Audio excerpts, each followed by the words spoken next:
महाभारत में दो चरित्र हैं ऐसे जिनको बहुत कम गाया जाता है, लेकिन उनके चरित्र से बहुत सीखने को मिलता है।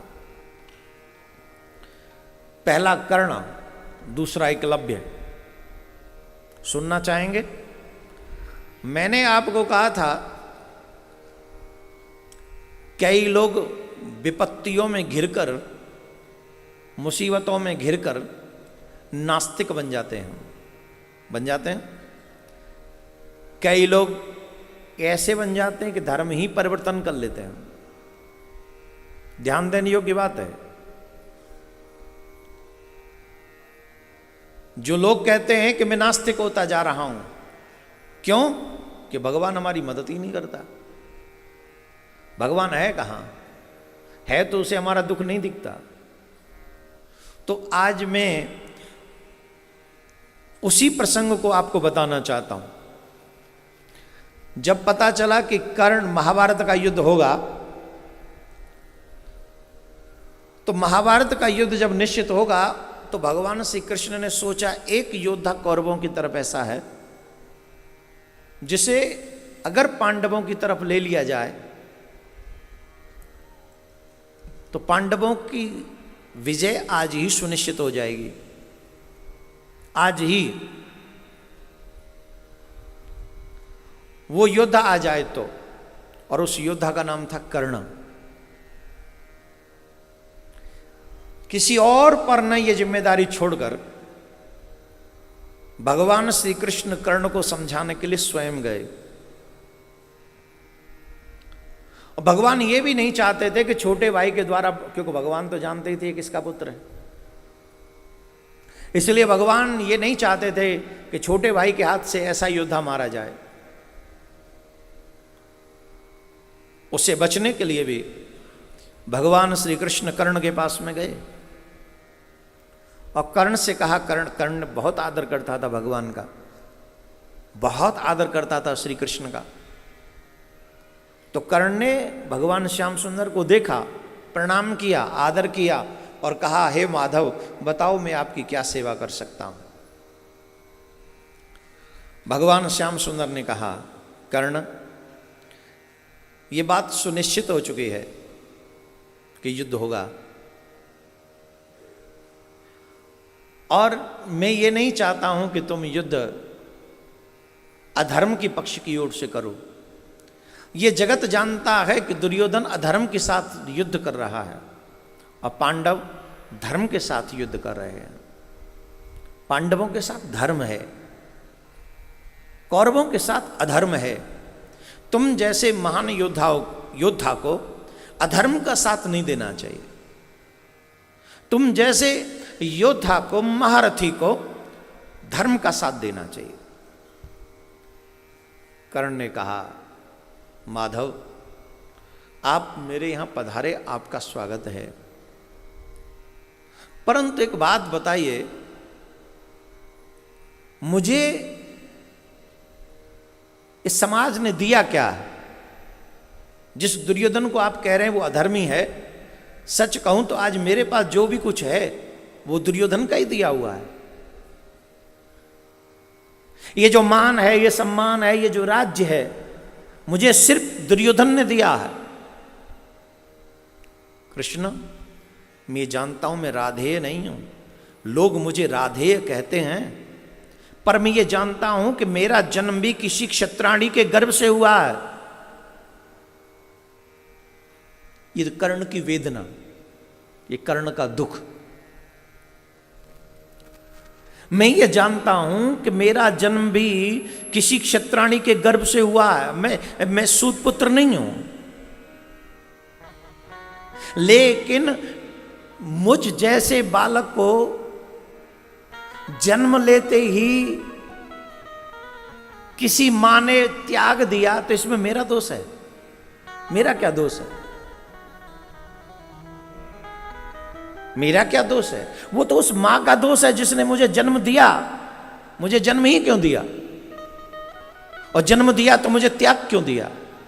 इसमें मेरा क्या दोष है? मेरा कोई दोष नहीं। फिर भी उस दोष को मैं ढो रहा हूं। मुझे सूत पुत्र कहा जाता है। इसमें मेरा कोई कसूर नहीं। मैं द्रोणाचार्य के पास में गया, मैंने कहा मैं आपसे शिक्षा धनुष विद्या सीखना चाहता हूं। तो उन्होंने कहा तुम सूत पुत्र हो, मैं तुम्हें शिक्षा नहीं दे सकता, क्योंकि मैंने सिर्फ क्षत्रियों को धनुष विद्या सिखाने का वचन लिया है। मैं ये जानता था उनका पुत्र तो ब्राह्मण पुत्र हुआ, फिर भी वो अपने पुत्र को धनुष विद्या दे रहे थे, पर मुझ पात्र को भी कुपात्र बना दिया। मुझे धनुष विद्या नहीं सिखाई। क्या ये मेरा दोष था कि मेरी माँ ने मुझे जन्म लेते ही फेंक दिया, छोड़ दिया, त्याग दिया? मुझे सूत पुत्र कहा गया।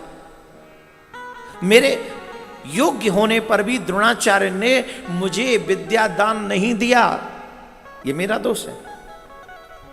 इतना ही नहीं, कृष्ण मेरे गुरुदेव परशुराम भगवान, एक ने क्षत्रिय न होने की वजह से मुझे विद्या दान नहीं दिया, धनुष विद्या नहीं सिखाई, और दूसरे ने मुझे क्षत्रिय समझकर यह शाप दे दिया कि तुमने जो विद्या सीखी है ये तुम्हारे काम नहीं आएगी, तुम भूल जाओगे।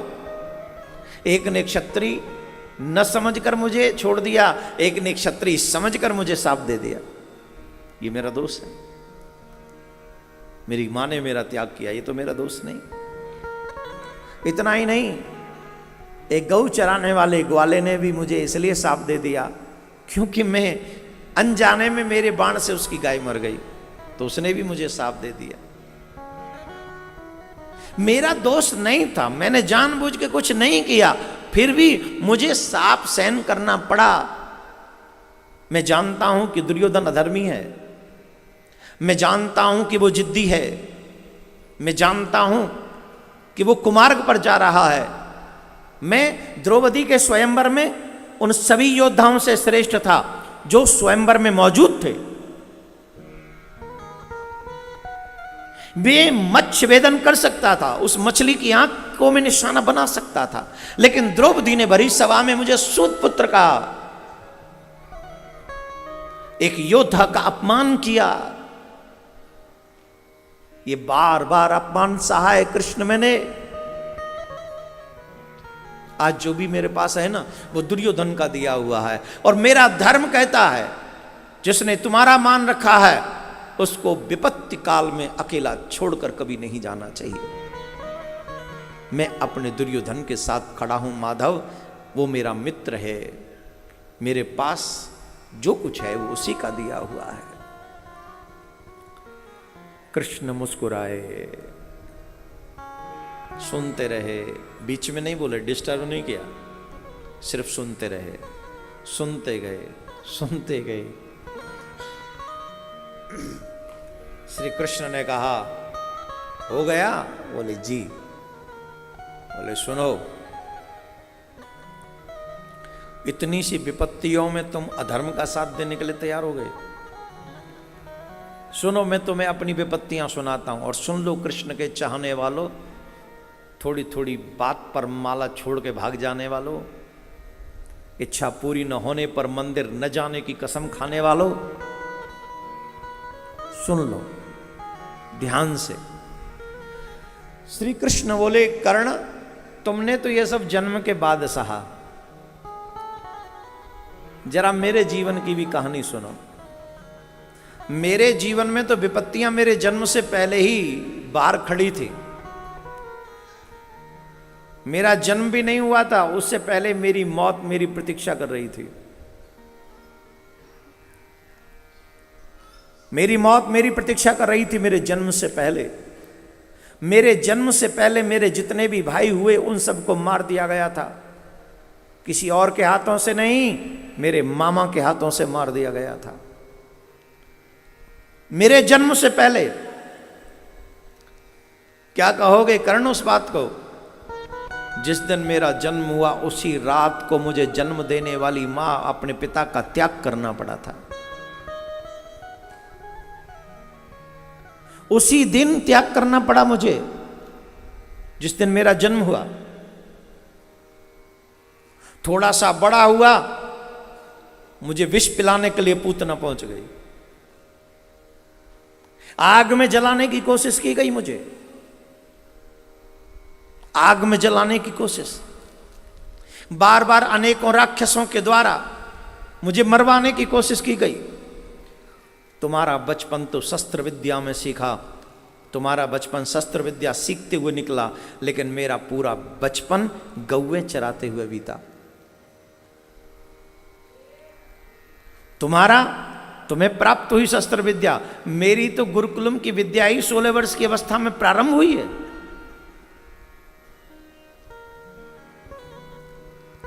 जन्म देने वाली मां को छोड़ दिया कब? जन्म लेते ही। और फिर 11 वर्ष बाद उस मां को भी छोड़ना पड़ा जिस मां ने मुझे पाल पोस के इतना बड़ा किया। अपनी प्यारी गोपियों को छोड़ के आना पड़ा, अपने प्यारे ग्वाल वालों को छोड़ के आना पड़ा, अपने मैया बाबा को छोड़ के आना पड़ा। इतना ही नहीं है, मथुरा आने पर भी जरासंध ने एक बार नहीं 17 बार मेरे ऊपर चढ़ाई की। अपने लोगों की रक्षा करने के लिए मुझे अपना शहर छोड़ के जाना पड़ा, अपना नगर छोड़ के जाना पड़ा, और द्वारका में भी रहते हुए अनेकों कष्ट सहे, बार बार लड़ाइयां लड़नी पड़ी। बावजूद इसके, इतनी विपत्तियों के, कृष्ण कभी अधर्म के मार्ग पर नहीं गया, उसी मार्ग पर डटा रहा। जानते हो क्यों? कितनी भी कठिन परिस्थितियां क्यों ना हो, कोई भी कठिन परिस्थिति तुम्हें अधर्म के मार्ग पर जाने के लिए परमिशन नहीं देती, आज्ञा नहीं देती है, कदापि नहीं देती। अगर मार्ग में सिर्फ कांटे ही कांटे हों, माना मार्ग में कांटे ही कांटे हैं, लेकिन मार्ग छोड़ के भागने से तो बढ़िया है अपना हर एक कदम सोच समझ के रखो कि तुम्हें अगला कदम कहां सुरक्षा प्रदान कर सकता है। एक एक कदम स्टेप बाय स्टेप रखो। किसी भी स्थिति में, कोई भी कठिन परिस्थिति तुम्हें अधर्म के मार्ग पर चलने की आज्ञा नहीं देती, बिल्कुल भी नहीं देती। और जो ऐसा मानते हैं उन्हें कठिन परिस्थितियों का, देखिए विपत्तियां कितनी आई, मुश्किलें कितनी आई, चुनौतियां कितनी आई, ये महत्वपूर्ण नहीं है। उन चुनौतियों के आने के बाद तुमने रिएक्ट कैसे किया, उन चुनौतियों के, विपत्तियों के, मुसीबतों के, प्रॉब्लम्स के आने के बाद तुम्हारा रिएक्शन कैसा है, ये तुम्हारे लिए पहला महत्वपूर्ण है। जब तुम्हारा रिएक्शन उसके मुताबिक हो, वो तुम्हें धर्मात्मा और अधर्मी बना देता है। माना रास्ता कांटों से भरा है, पर अगला कदम संभाल के रखो, ये थोड़ी ना मना है। माना रास्ता कांटों से भरा है, पर अगला कदम तुम सोच के रखो, ये थोड़ी ना मना है।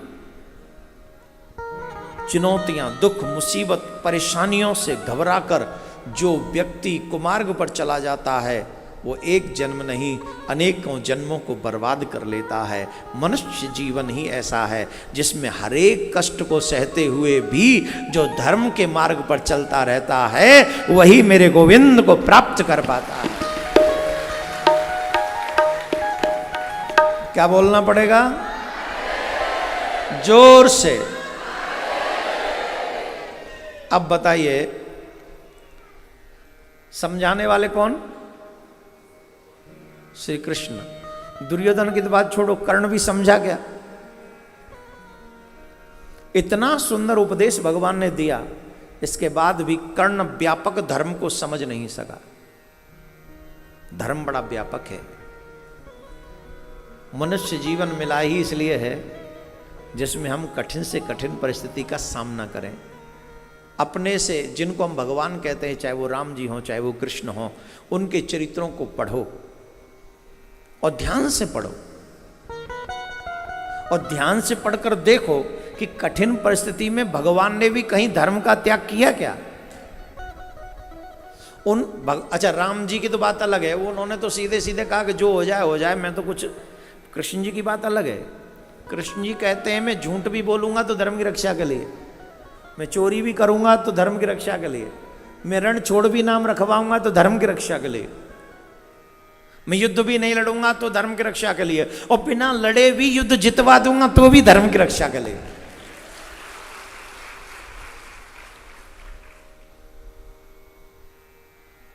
यदा यदा हि धर्मस्य ग्लानिर्भवति भारतः अभ्युत्थानम् अधर्मस्य तदात्मानं सृजाम्यहम् परित्राणाय साधूनां विनाशाय च दुष्कृतां धर्म संस्थापनार्थाय संभवामि युगे। युग युगांतर तक मैं आता हूं, किस लिए? सिर्फ धर्म की रक्षा के लिए। हे कृष्ण प्रेमियों, आज इस प्रसंग के माध्यम से मैं आपसे एक ही निवेदन करूंगा, कर्ण बनने की कोशिश मत करना। बनना हो तो कृष्ण का अर्जुन बनने की कोशिश करना। कर्ण में और अर्जुन में अंतर है। बलवान तो कर्ण भी बहुत है, और मैं अगर ये अतिशयोक्ति नहीं होगी, क्षमा करे भगवान, शायद अर्जुन से ज्यादा कर्ण बलवान है, परंतु एक कमी है, निज स्वार्थ की खातिर वो अधर्म के साथ खड़ा हो गया, और कर्ण कृष्ण के समझाने से भी नहीं समझे। यहां पर एक बहुत अच्छा उदाहरण प्रस्तुत होता है कि जो अपने बड़ों के बात को नहीं मानता, अंततो गत्वा उसके जीवन में पराजय ही लिखी जाती है।